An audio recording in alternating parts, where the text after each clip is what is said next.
Good morning, Mississauga. I'm Ken Tencer, CEO of Spyder and the chair of your Mississauga Board of Trade. It's our great pleasure to have you join us this morning for our corner office, a special corner office called Corner Office to the Terrace. And I'm here today with retiring MBOT CEO, David Wojcik. I look forward to a lively conversation with David this morning. We'll be talking about his work as CEO of MBOT, his storied career leading up to the top spot, and of course, how he plans to transition to a much different pace of life. And what I think can be best described with David is semi-retirement.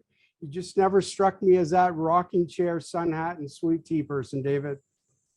Before starting our event today, I would like to quickly review the virtual protocols for this event. All attendees will remain on mute as we are recording this event. A Q&A session will occur during our chat today. If you have a question, please use the Q&A button at the bottom of your screen to enter your question. Questions will only be visible to MBOT staff and panelists. MBOT staff will review all questions that are asked, and we will do our best to have as many of your questions answered. I'd like to thank our From the Corner Office sponsors, Kaiser Mason Ball and Gallagher Insurance, for their continued support of this C-level event. Now, to officially introduce our guest speaker and to say a few words, I'd like to introduce and welcome Amy Delisle, Managing Partner with Kaiser Mason Ball. Thanks, Ken. As Ken mentioned, I'm Amy Delisle. I'm from Kaiser Mason Ball. I'm the managing partner. And Kaiser Mason Ball, or KMB Law as we've become known, is a business firm in Mississauga. We have locations in Mississauga, Burlington, and Markham, and we provide business legal services across the board. So really anything a business and business owner would need, including family and estates work. But today I'm here not to talk about myself and my firm, but I have the honor of introducing David.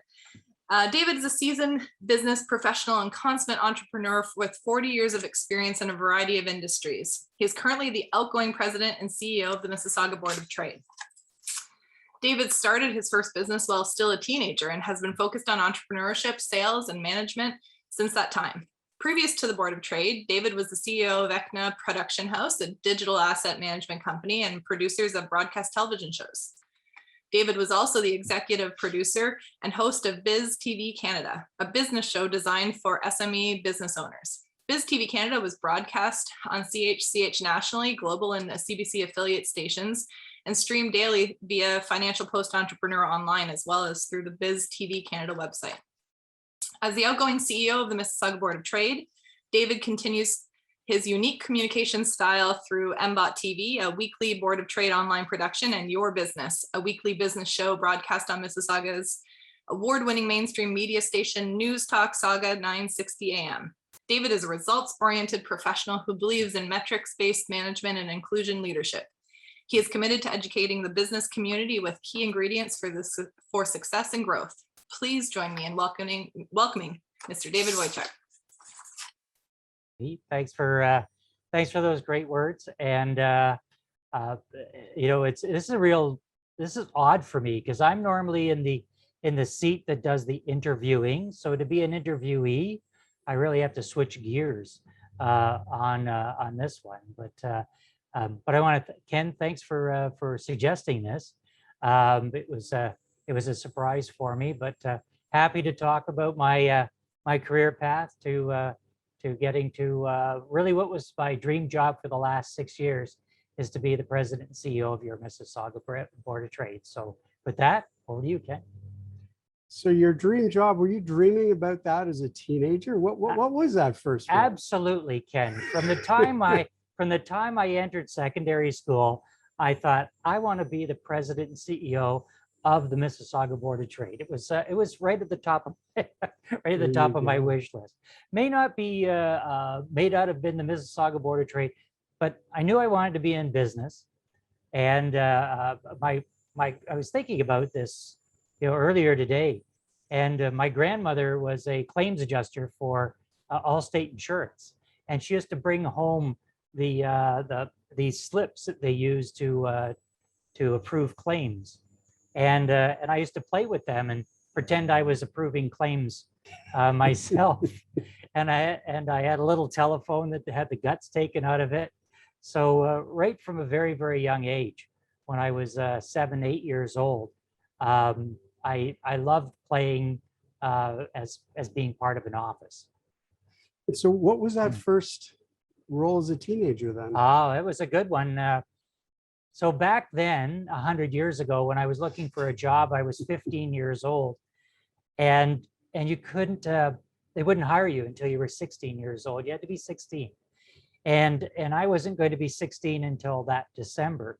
So I wanted to make some extra money, and or I wanted to make some money, and so what I did is I had some cards printed up, Dave Spring and Summer Services, and I went around the neighborhood that we lived in, and I put these cards in everybody's door, and with of course our home phone number on it, and people started calling, and I ended up with jobs cutting grass and painting, which was interesting because I'd never painted anything before, and then I had this one family. I call them elderly. They're probably my age. I think about it. And they backed onto the Scarborough Drive-In Theater, and they had all this kind of stuff that used to blow into their backyard, and they needed it cleaned up. So they hired me. So I worked there for almost the whole summer, just doing odd jobs around their house. So that was my first business. David, if you've kept any of the cards, that could be your next business too. I don't have one going that far back, but the next business I have, which was a disc jockey service, I do have them from that one. Okay. So do you remember how we first met? I do. I remember you had just published your first book, and I had my Rogers cable TV show, which I give my friend Jake Deere credit for giving me my start in television, and I was looking for guests, and the producer of the show came across your book and said, here's a potential guest. So we called you up and asked you if you'd be a guest on the show, and you're gracious enough to come on for an interview on that show, which was called, incidentally, it was called You're In Business, which was the working title of the show. And by the time we got the show rolling, we just went with the working title. But I remember you as my very first guest. I think it was 2007, 2008, somewhere in there. And shortly after that, because you were doing a lot of work in production with your production company, right, and you sent out a flyer through the Mississauga Board of Trade magazine, which I got. That's right. Yeah, I was putting flyers in the magazine, which is now called Connect, the Connect magazine, and I put inserts in there. And I had actually stopped. I did it for a couple of years, and I had actually stopped doing it. And I remember you calling me up, and I said, "How did you hear about me?" You said, "Well, I've had this flyer sitting on the corner of my desk for a couple of years, and I finally needed the service." So certainly a testament to the Mississauga Board of Trade, that the rewards may not be immediate, but they eventually do come. And you and I ended up doing some really great projects together. We did, and I think it's so important. I mean, we're both here today because of MBOT. We're both here because of the connection that it brings to businesses. And I just want to reinforce that to people listening, to the members, that it might not happen right away, as you said, but this really is a community. Absolutely, absolutely. And we have stories like that I mean, there's so many stories about those kinds of connections, and it's not always the connection that you make, the person that you meet, but you don't know who they know. Right. And that's certainly when I think back, John Goldstein and Colin Tyler and Sean Jennings, and your company, it's the people that they've met through the Mississauga Board of Trade that is able to stimulate some business for them. So about 6 years ago, and you were new to your role as MBOT CEO, you asked me to go out for breakfast. And we were chatting about different things. And at that point, you asked me if I wanted to be on the board. Right. Yeah. Any regrets? No regrets at all, because by then you had your second book published. Oh, okay. And what I thought of you, Ken, is a thought leader and somebody that and I know that this phrase is so overused, this out of the box thinker, but really you thought strategically, you thought about things that were a little bit out of the normal way of doing things, and you were open.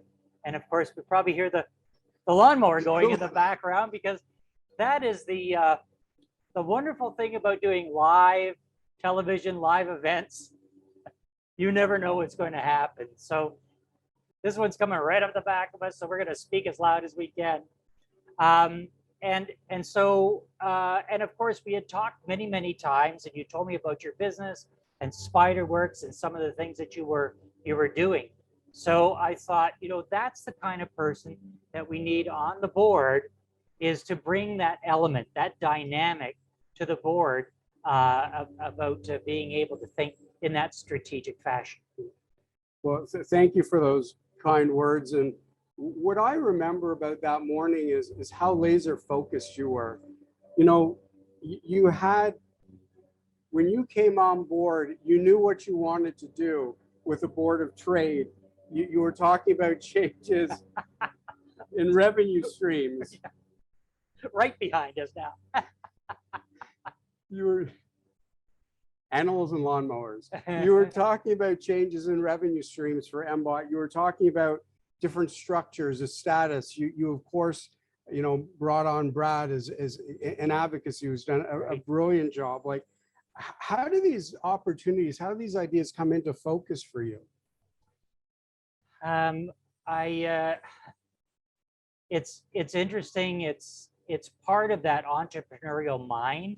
Mm-hmm. Is that entrepreneurs, when they're faced with an adversity, or they're faced with a problem or an issue, a challenge, they just want to fix stuff all the time. That's why so many entrepreneurs, they end up going into other businesses while they're running a business, because they're always trying to do things they want to do things better, or they find, well, I can't find anybody to do this, so I'll just do it myself. So we at the Mississauga Board of Trade, at Chambers in general, we're always thinking about new ways to drive revenue. So those non-dues revenue items. And so when I thought about how do we do those things, lots of this, Ken, well, lots of waking up at 3 o'clock in the morning and thinking, oh my goodness, that's a good idea. And picking up your phone and scribbling it down on a note, or sending an email to yourself, and then just fleshing out those ideas, running it by people in order to really decide what's going to work and what's not going to work. And I have to say, our board of directors has been really fantastic to work with, given me a lot of leeway to work on some of those out of the way kind of revenue items. And fortunately, I think, well, I think all of them have worked to some degree of success. And what's really amazing to me is it really speaks to the resilience of entrepreneurs, the resilience of business people, and to yourself. But there's a professor out of Harvard, Rosabeth Moss Kanter, and Kanter's rule is that everything can look like a failure in the middle. Yes. And you talked about those mornings when you wake up and you doubt what you're doing. You doubt whether or not you're on the right path, but you still have to find the resilience within yourself to continue on. How does that come to you? How did that come to you in the middle of this? Because look, when you joined, we were not in a surplus position. It was very challenging. Well, again, it's because of this could not happen at a more appropriate time, Ken. Anyways, we soldier on. Coming from that entrepreneurial background, and I've lived through adversity and challenges in other businesses. So, and I don't know that there's any CEO that's out there that doesn't think about always wondered, am I doing the right thing? Is this the right thing to do now? And second guessing yourself, because you're making those final decisions. Even when you have a very supportive board, you're making those final decisions Yeah. on a day-to-day basis. So you just have to have that intestinal fortitude to say, you know what, we're gonna try it. I'm gonna make a decision, and I have this saying from my lovely bride Joanne. You know, Joanne, who was a senior executive with an international company. She said, as senior executives, you make a decision. If it's not the right decision, you just make another decision. That's right. Because you're ultimately responsible. Yeah. Well, and that's it. I mean, it does fall on your shoulders, and, you know, for whatever support the board provides, you know, hopefully that's good support. And obviously your internal team, there is something about being the CEO that you wake up, you look in the mirror and you say, yeah, no, it's on me. Yes, exactly. Exactly. And that happens when you're going through some of these changes and implementing some different ideas. That happens every single day. Every single day that you go through it. So I'm going to turn it back over to you while I take a sip of water. Have a sip of water. And just a reminder that we are open for Q&A from the audience. So please type away in the chat line. So one of the other things, we talk about resilience. We talk about being in the middle of a plan. And you were in the middle of your strategic plan, in the middle of your growth plan, and pandemic hits. And, you know, the magazine is called Connect. We still need to connect, but what do you do? What do you do first when you realize that it's not even a matter of connection, it's a matter of, can our members stay in business? What is that first thought like? Well, terror was the first thought, and you know, it immediately goes to self-preservation for our home business, and then it's a matter of wow, could we have anything else go wrong today?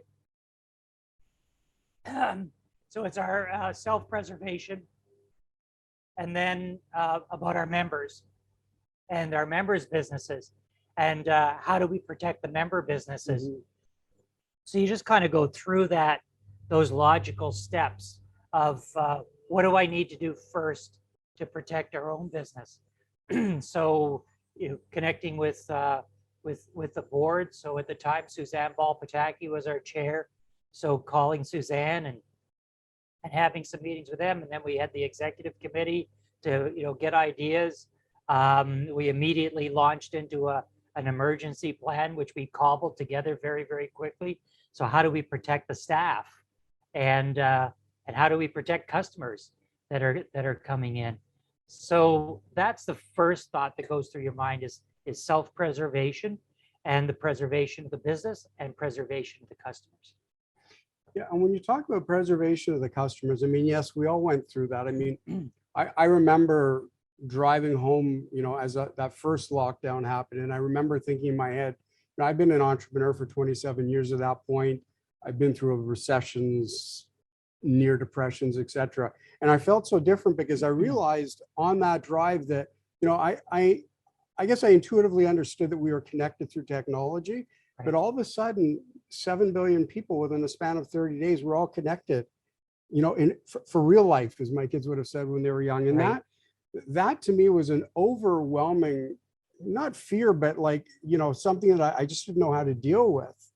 And again, you and kudos to Ellen, you turn those immediate issues, those immediate challenges, and you go and you create Merge. Right. I mean, that's incredible. Please tell us a bit about it and how that even came to be.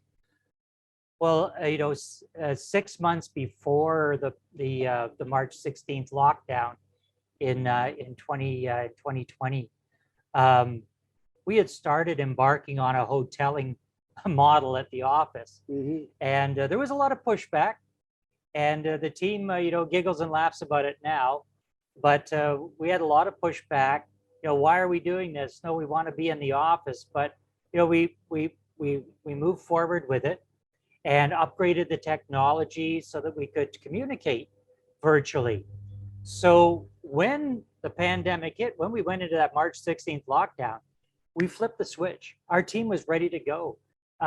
There wasn't any, there wasn't any downtime for the team. And, one of the team members asked me, said, how did you know? Like, how did you know? How did you get prepared? And I wish I had a really good philosophical answer, but it was just, luck is defined as where opportunity meets preparation.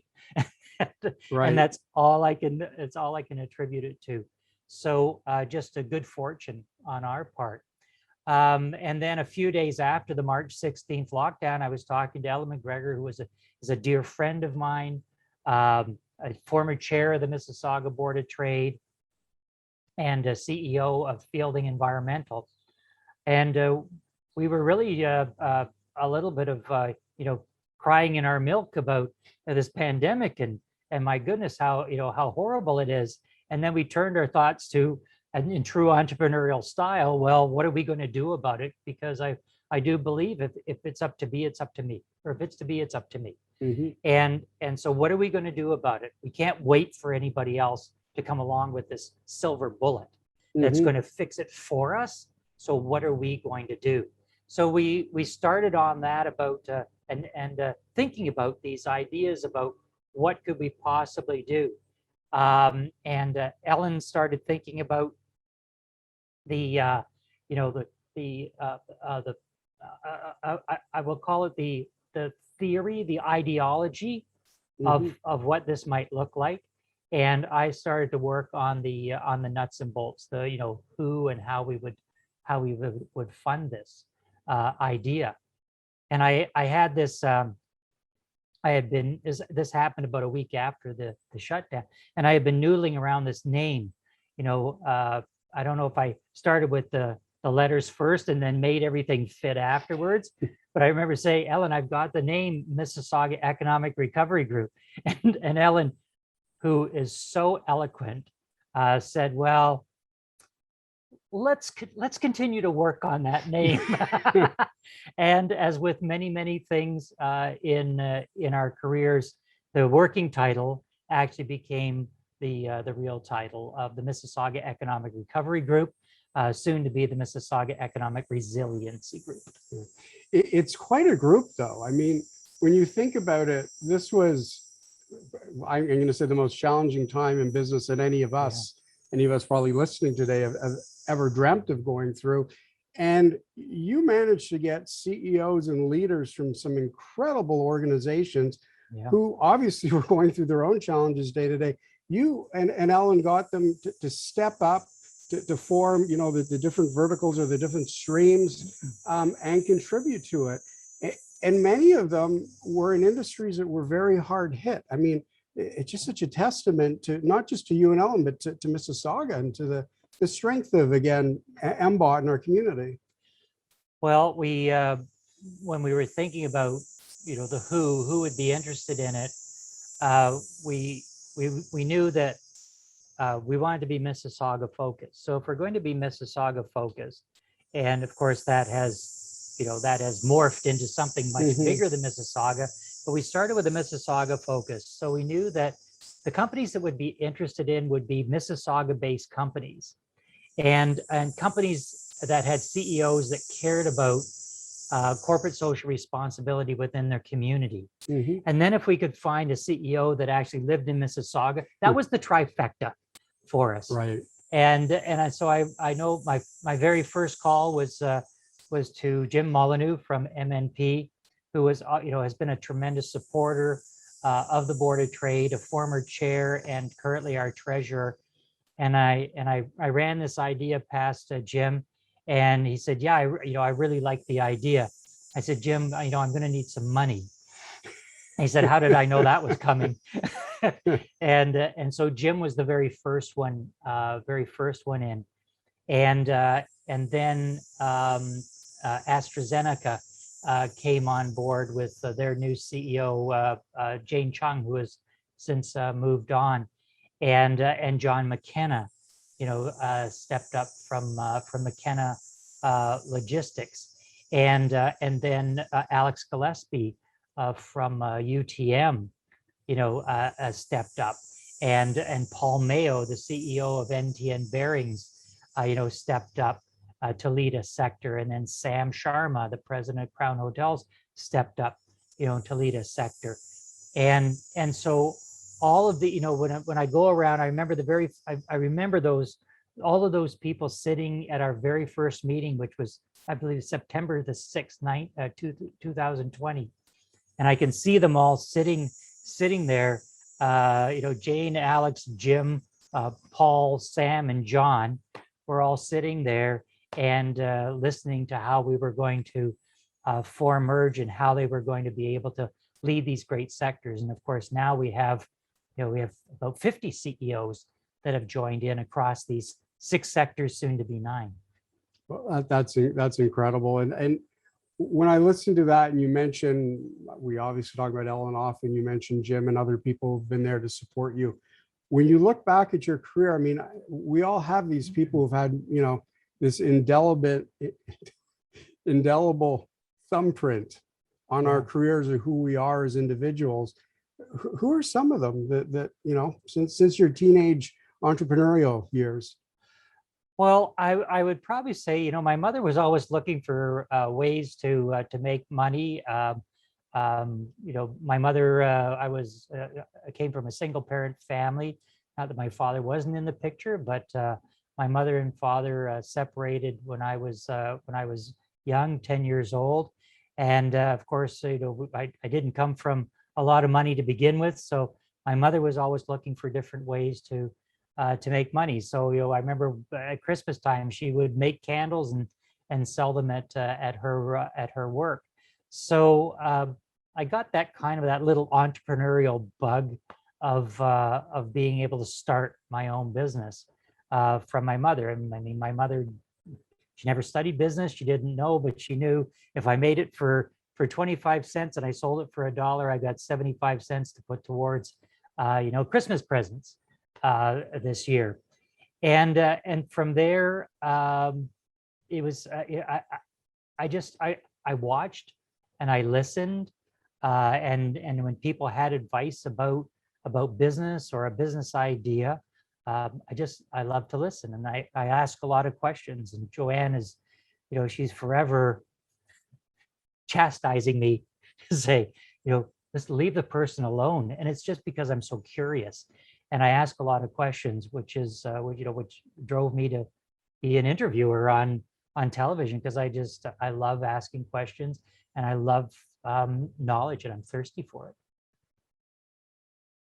No, that's it's a great way to start. And when you think about it, though, are there other people too, as you got going, that just really took to the questions you were asking and the different roles? Like, and I'm asking that because you and I come from maybe a different age of management. I mean, I remember, when I graduated my undergrad in business, one of the profs was saying, okay, now just keep your head down, one foot in front of the other, and shut your mouth. And 30 years, you're going to get a gold watch. Right. And I thought to myself, because we're both obviously very entrepreneurial, wow, why did I get this degree? This kind of sucks.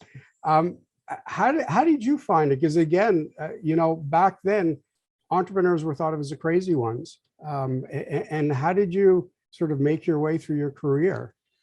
Well, I think entrepreneurs are still a little bit crazy. I mean, you have to be a little crazy to, mortgage your house and put payroll on Visa and, do all those nutty things that entrepreneurs do when they first start out. So, again, it's listening. My very first manager at Grand. So when I finally did get a job that was paying other than my spring and summer services, I went to work at Grand and Toy. I mean, what better place for a business person to work at when you've got every office supply on the planet, and you're working at it? And I thought, wow, I love this job. I get to see ledger paper all day long. And then I decided I want to go into business. So that's what I studied at college, and then furthered that at university. And I knew I wanted to be in business. I didn't know what business I wanted to be in, but I knew I wanted to be in business. And Ken Moore, who was my very first manager at Grand and Toy, I mean, I learned from him. And then I had a very different management style to learn from, which my very first full-time job, which was a family-owned business. His name was Rick Walker. He was a young, forward thinker, lots of different ideas, and so you just you pick up these things as you go along from different people that you work for. Some of them, I won't say all of them were great ideas that I picked up. Certainly that authoritarian management style is something that I had to get rid of very, very quickly, because it doesn't enable a team very well.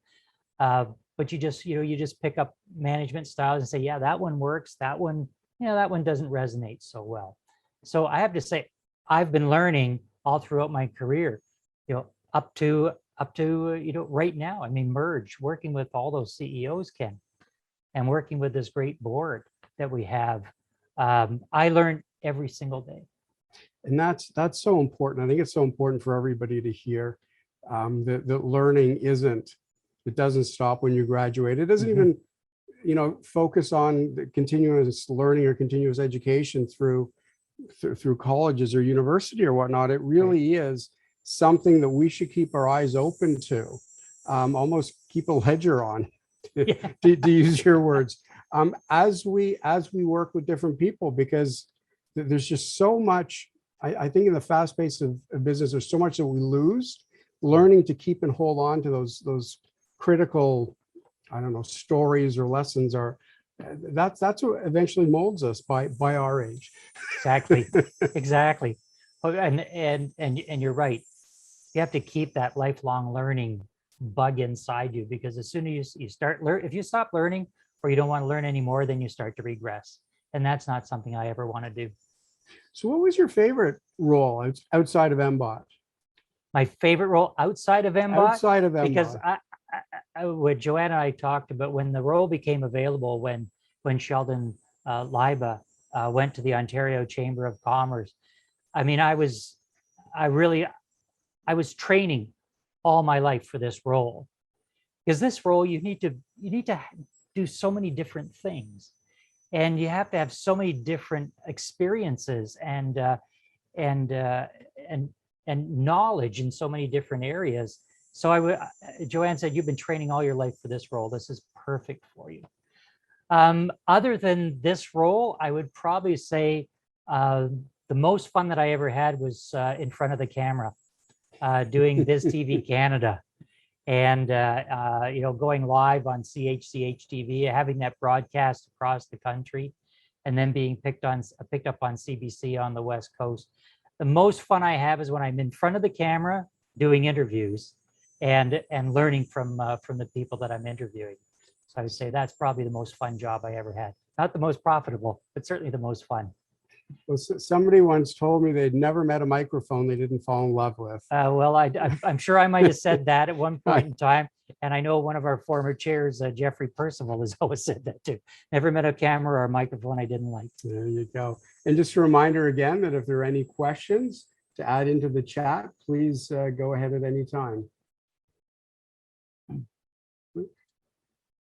We have one coming through. So I think Stephanie's going to ask the question. Yeah. Sure, we have one coming through. Yes, we definitely have a few coming in. So we'll ask this question. So MBOT has become a national leader as a chamber. What is the #1 piece of advice you would give to someone who lands the position of the CEO in a chamber? Wow. Well, when you're newly in the role, the thing that a great piece of advice that was given to me that fortunately I did take is that for the first few months, for the first 3 months, for the first 6 months, you just listen. You don't have to give advice. You don't have to make decisions. Just listen, and listen to everybody around you. Listen to the staff. Listen to other CEOs and chambers, because as a great friend of mine and mentor when I first took the job, Keith Hoey, Keith said, when you've seen one chamber, you've seen one chamber. They're all different. And so, listen to this, listen to your staff. Your staff know way more about the job than you do at that particular time. So listen to your staff, listen to other CEOs, talk to other CEOs in other chambers. And then once you get comfortable, figure out how you're going to make your mark. And for us, really, our mark is merge. And that was 5 years in the making. I mean, we had lots of wins. Slow starter, David? Yeah, a little bit of a slow starter. We had lots of great wins along the way. Connect Magazine, and putting that into the Globe and Mail in Peel Region was certainly something. Going through strategic planning, doing MBOT TV and launching more into communications certainly gave us it amplified our voice. Yeah. But I would say the thing that really put us on the national stage was merge. And ministers recognize merge, and it really is something that has gone far beyond what we really ever expected. Yeah, and I think what you're talking to as well at the beginning is the need for any new CEO to build a plan. Yeah, any new CEO. It really, as you're saying, and I say this to next gen CEOs and young CEOs as well, in the vein that you're mentioning. Jumping in and proving that you can do something without listening and understanding what needs to be done, it's not going to help you in the long run. It doesn't help you, and it doesn't endear you to your team, because I've made that mistake. In one of the CEO roles that I had, I didn't know a lot about the business. I jumped into the role, and in that first 90 days, you want to make your mark. Yep. And it's not the right thing to do. Yeah. In the first 90 days, just listen. Yeah, and for me, the great mark in the first 90 days is to take that listening to create that first step plan. Exactly. Just to tell people what you've heard and listened and get the feedback and go forward from there. Do we have another from We Stephanie, do. Our voice in the sky? We do. We have quite a few, so I'll go to this one. What advice would you give a new entrepreneur? A brand spanking new entrepreneur. Wow. Nervous laughter ensues. First of all, seek professional help. Make sure that you really haven't lost your mind. Hide your credit cards. Hide your credit cards. One piece of advice is determine how much money you're willing to invest or how much you're willing to lose. Because I've made that mistake in the past, and it didn't turn out well for me. So decide on how much money you want to invest and how much money you want to lose.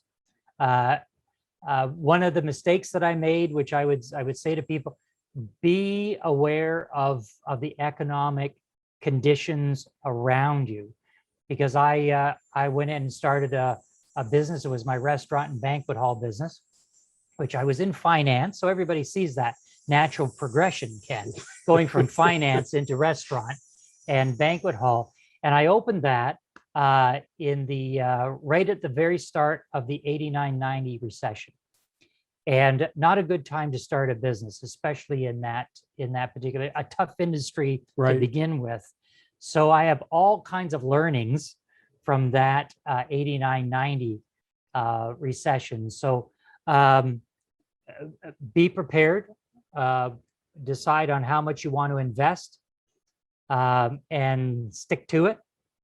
And secondly, be aware of the economic conditions around you. Find a mentor and seek out advice. Ask tons of questions.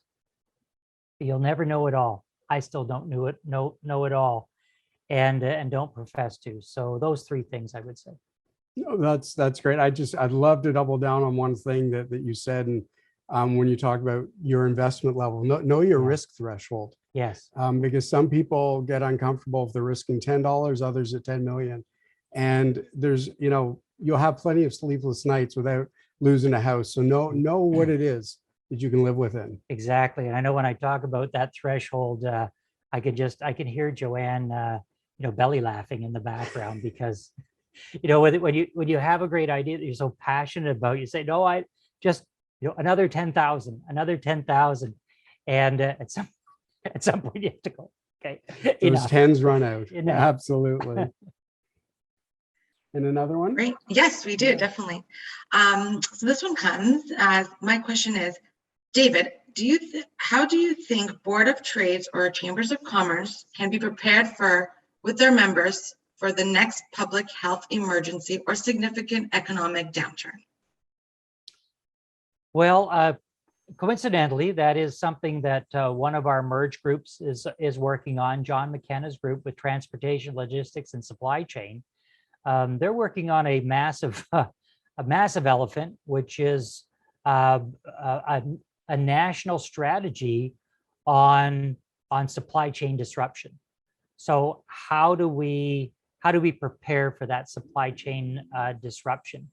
So that's something that boards of trade and chambers could be working on, as we are with merge. Yeah. Is okay, we've got a fourth wave coming according to all of the experts. What have we learned from these first three waves? What do we know that we can accomplish, and what were the roadblocks? It has to be industry led. Government has certainly stepped up to help us financially, but government doesn't have all the answers. Industry has to come up with the answers. So boards of trade and chambers of commerce, who are the voice of business right across this country, and the Ontario Chamber of Commerce has been a great help. The Canadian Chamber of Commerce has been a great help. So, big kudos to Rocco Rossi at the OCC and Perrin Beatty at the Canadian Chamber of Commerce. Talk to your members, form groups, and talk about what happened this time. How do we make sure it doesn't happen next time? Yeah, and I'll add to that, if I can, run scenarios.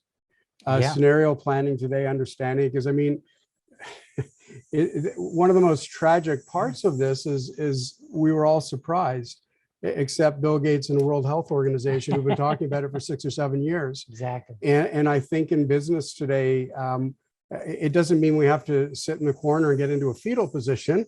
We have to run our businesses. We have to, live our lives, but, absolutely run those scenarios. What ifs?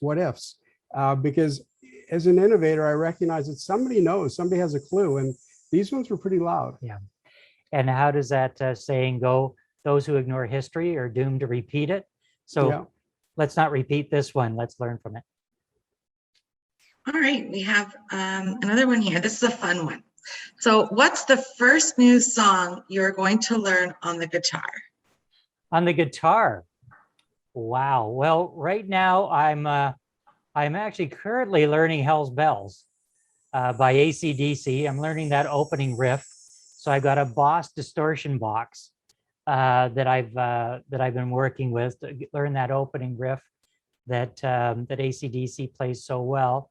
But I'm also learning a new song on the piano, which is from Phantom of the Opera, and it's one of Joanne's favorite stage plays. So I've got the score from Phantom of the Opera, and I'm learning one song on that one right now. So I thought you'd be a Jack White kind of guy at this More point. Jack Black. Yeah. Playing a little bit out of tune, getting the distortion from that, No, a little more adventurous. I'm not that talented, Ken. I'm not that talented. Well, we won't tell that to AC/DC. Exactly. Angus would not be impressed at this point. So you've spoken, you've mentioned Joanne many times during this. Talk to us about your family life. And Wow. how that's a heck of a balance sometimes as an entrepreneur or CEO. Yeah, this one's going to be a little tough for me because Joanne's my rock. Mm-hmm. And lots of times when I didn't believe in myself, she believed in me. And I can't say enough about her.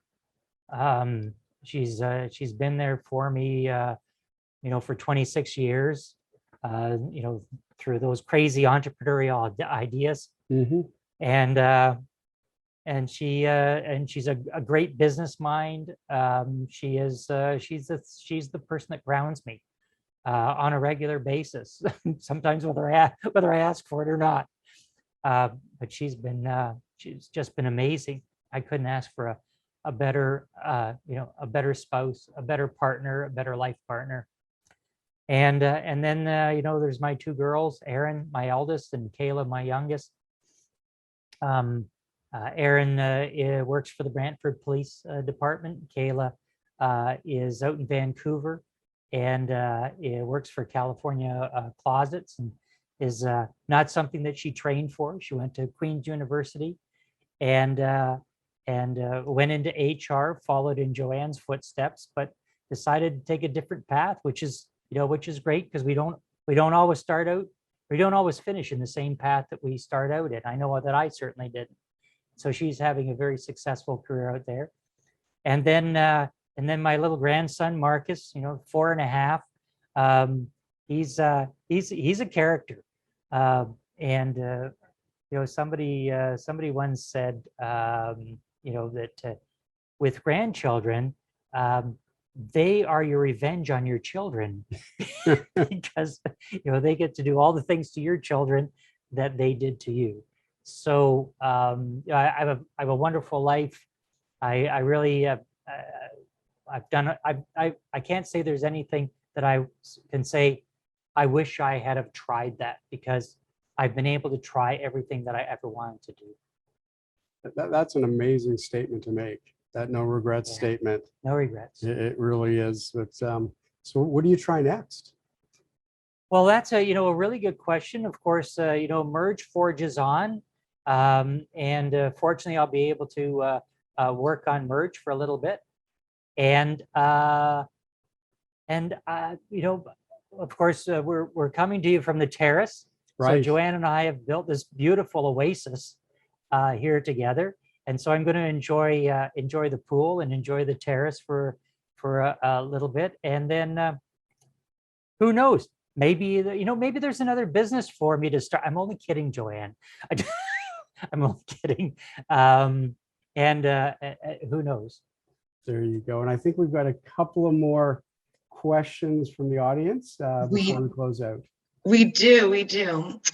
So David, tell us about how you built your dream team board of directors and your dream team staff. Geez, I wonder which member of the board or member of the staff pose that question. I'll never tell. Well, let me start with the board. So 6 years in the making. It's certainly it's a lot of work, because you want to get the right balance. You don't want everybody to be the same. You don't want that homogenous type of feeling. So you need to get some tension in the room. You need to get people that are thinking differently, and people that are brave and will ask questions and challenge other board members and challenge the CEO, and still be supportive while they do it, because you can have those people that I call them hand grenade throwers. They just sit on the sidelines and they launch a hand grenade into the middle of a meeting and it explodes, and they sit back and they watch the excitement happen. So carefully getting to know board members before they come on board, and developing a relationship with them, and then really understanding how are they going to interact with other board members, right? Because you still need camaraderie, right, and a little humor as well, and then the dream team. A lot of humor. A lot of humor, David. A lot of humor. You're right. And then the dream team. Again, 6 years in the making. My very first hire was Anna Adams, who is still with us. And my personal last hire, Kelsey Lusk, our digital asset manager, who's controlling everything today. And along the way, we've had great people that have been on the team, but I don't go by the scorched earth Jack Welch style of management, but I do recognize that the people that got you here are not always the people that are going to get you there. And they're all good people. But sometimes you just need to make changes. So I think the team that is in place right now, absolutely, I've been doing this for, 40 years, 45 years, 20 years or more. absolutely the best team that I've ever had the opportunity to be associated with. And I'm sure they're glad to hear that too. Yeah. And we have one more question from the audience. We do. And this is the last one, and maybe it's a good one to finish off. So David, can you be sure you won't start another new business in retirement? And I'm not going to say who that's from. I know who that came from. I think so. There's two promises that I made to Joanne. Number one, I will not start a new business. Doesn't mean I won't start something new. It just means I won't start a new business that requires a bunch of investment. Although I do have an idea, and Joanne already knows about it. And the other promise that I made is that I will not go into politics. First of all, I would make a horrible politician. For people that know me, I have an extremely porous filter, I will say, and I tend to tell people the way things are, and people that have approached me to go into politics, oh, that's exactly what we need, and it's not exactly, it might be what we need, but it's certainly not what gets you advanced in politics. So yes, absolutely, I will go on camera to say I will not start another business, and I will not go into politics unless Joanne gives me permission. But as I say, no regrets. So anything from here on in, it's just going to be plain fun. Well, it sounds like a wonderful life transition, David, and thank you so much. It's been a privilege, and I want to turn it over now to Adam Novak, Senior Vice President at Arthur J. Gallagher Canada, to officially thank you for today. Thanks, Ken. Thank you, Ken, and thank you incredibly. That was a fantastic exchange, David.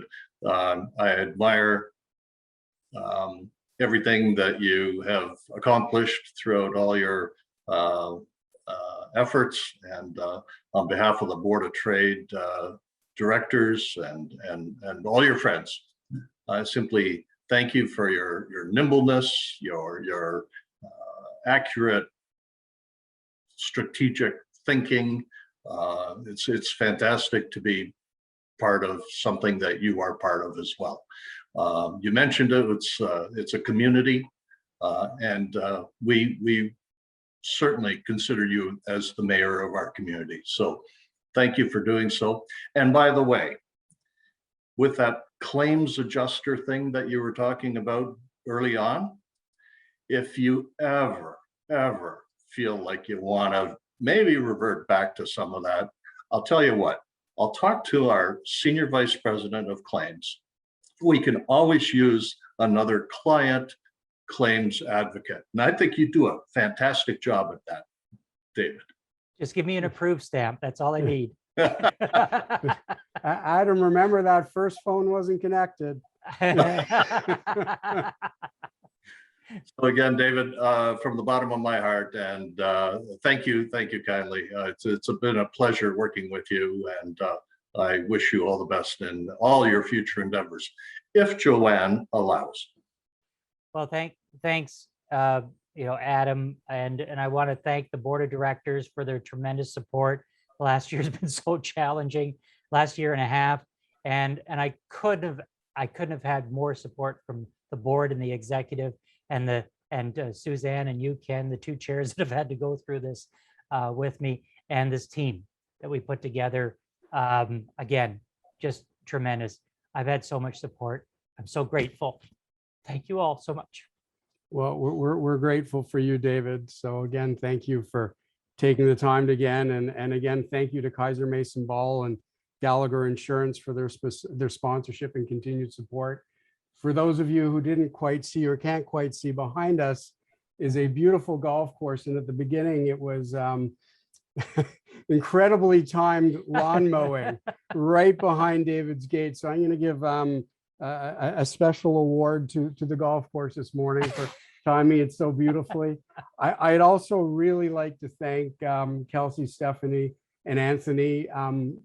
What you're not seeing today too are the litany of cameras and sound and boards and whatnot, as I think this is our first time outside Yes. and on location. And I'm actually hoping this continues at different Mississauga businesses, because it's been a treat, and I know the three of you have put a lot into it. And finally, thank you all for attending. And as we like to say, wishing you continued success in your business. Thank you and have a great day.